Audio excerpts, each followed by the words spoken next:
Hello guys, so I think we all just want to be big and dangerous, right? We don't want to be big bodybuilders like Arnold Schwarzenegger and gas out at the first run or the first fight that will occur. But on the other hand, we don't want to be able to throw hands but look like skinny, like a very tiny, small guy. No, we want to be big and dangerous.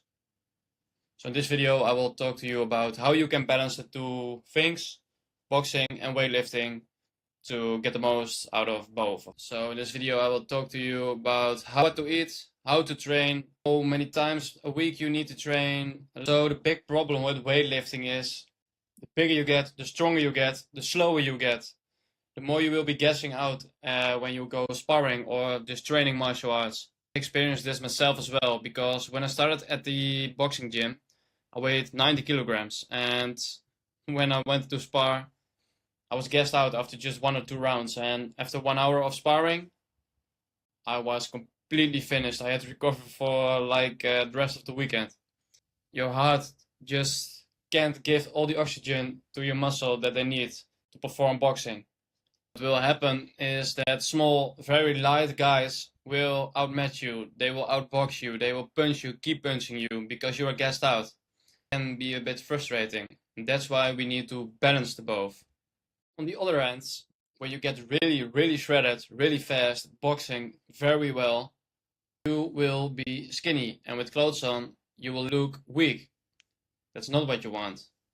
To make sure that nobody wants to fight you, you have to look big and strong. To attract the girls you like, you have to look big and strong. So that's why we want both.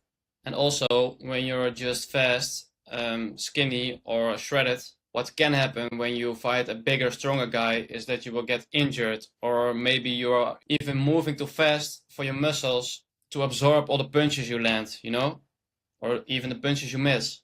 You need muscle to protect yourself, to protect your shoulders, to protect your head.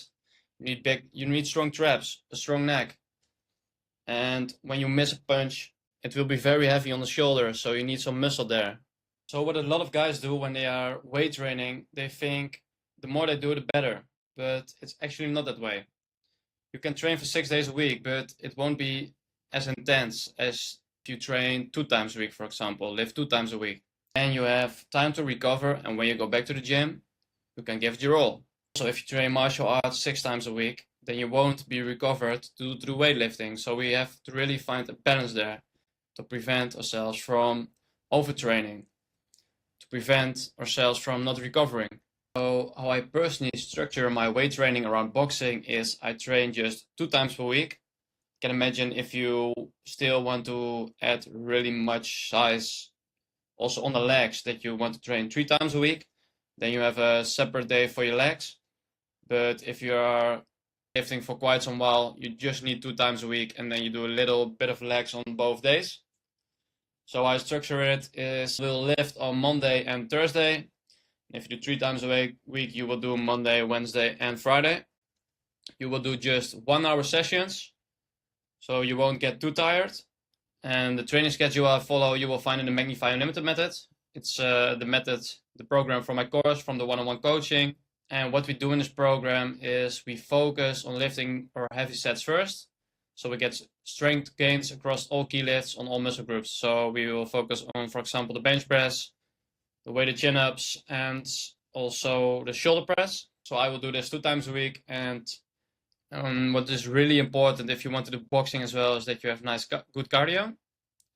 So for this we can add some cardio component, for example the air bike, or doing some burpees, or maybe a little running, maybe a little sprints, hill sprints at the end of your training.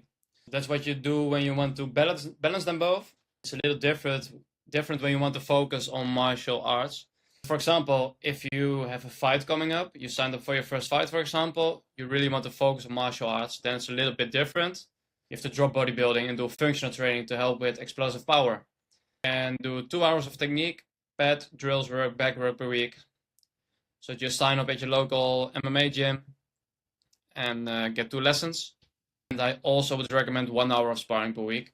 My structure is Tuesdays, 1 hour session, and then Saturdays, 1 hour of training, followed by 1 hour of sparring. So I have my first lifting session on Monday, and then Tuesday I have my first boxing lesson. Then on Saturday I will have another lesson, and then sparring 1 hour afterwards. Or I will do this on Friday, depending on my planning for that week.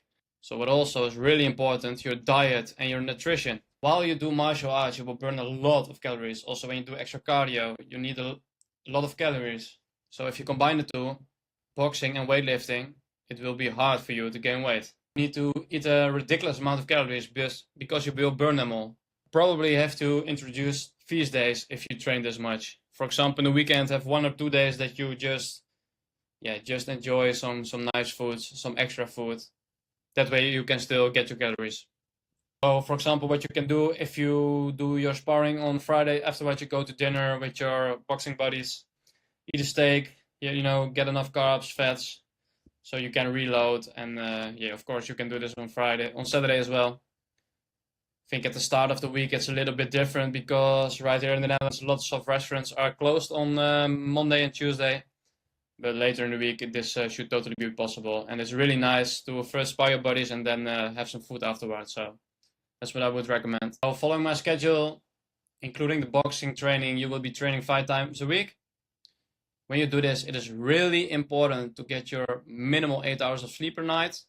For example, go to bed at 11 p.m. and wake up at 7, or go to bed at 10 and wake up at 6.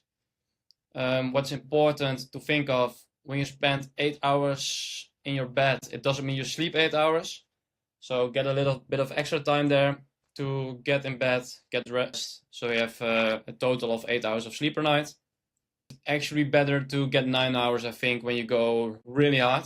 But you can look at that for yourself. So what I was experiencing when I was doing a lot of training the last few weeks for my boxing fight is you get really tired. I was thinking about, should I get maybe a massage or get some yoga sessions or something? But yeah, to go to somewhere to get a massage or to go to a yoga lesson is just extra work, extra stress. So what I did is I took some magnesium salt baths. I actually don't have a bathtub myself, so I went to my parents, like minimum of 2 days a week. In the last few weeks, I went almost every day. Then just lay in a very hot bath and use some magnesium salt bath, or use some Epsom salt in a bath, and then you can really relax. Your muscle absorb the magnesium, and then they relax, they can recover. And that way I could survive the heavy training boxing 10 times a week in the last few weeks, so it's quite crazy. So when you do this, you really will become big, dangerous, flexible, and calm, You actually will destroy men who spend 20 hours per week and do running or cycling or other forms of cardio. I mean, boxing is really intensive, The cardio is like the best. It's really different than walking a marathon or cycling, because that is like a flat line. And boxing is just with all the adrenaline when you fight. It's just really here, your heart is doing everything it can. You can't really pace yourself because there's a guy that wants to punch you, So it's crazy, and that's how you train as well. When you're sparring, the adrenaline is high as well, In the beginning, maybe even higher because you're not used to it. But just keep doing it, and you will get better, and you will feel good. And maybe in quite some while you'll be ready for your first fight. So good luck with that. If you have any questions, you can always DM me, and if you want coaching on the training, then you know where to find me.